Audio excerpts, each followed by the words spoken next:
today I want to talk about a way of doing lower abdominal core work that a lot of people are not very familiar with, and it's unfortunate because many people are not able to do traditional abdominal work such as planks or crunches because of a variety of reasons.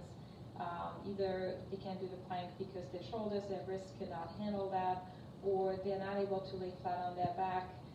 For example, people with certain types of vertigos or people who have certain type of surgeries in their spine are not able to do that. So there's a series of abdominal work called the reverse abs that I often find myself teaching people, and I want to give you a quick demonstration about the basic sequences.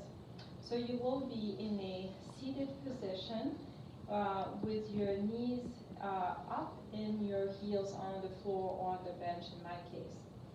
What you do in this position, the very basic reverse abs is simply contracting your abs by pushing your belly button into your spine and then leaning back while maintaining this rounded spine so your abs are working, holding a certain amount of time and returning.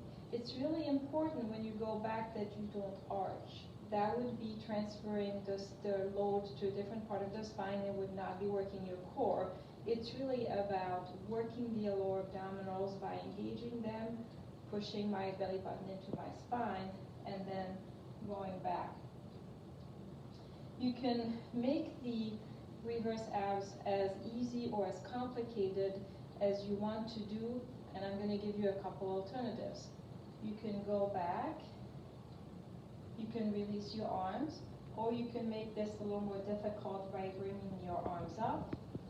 That's one way you can make it more complicated. You can also work the oblique abs by going back and then doing some side-to-side movement. You can make it more interesting by going back, reaching one arm back, so that's a combination of making them harder and including the obliques. And finally, you can make them more complicated by going back, lifting up one leg, the other leg, or if you get really good, you get in what's called the boat position where you lift both of them up. So the reverse abs is a great way to get a great abdominal workout without some of the limitations associated with some other maneuvers.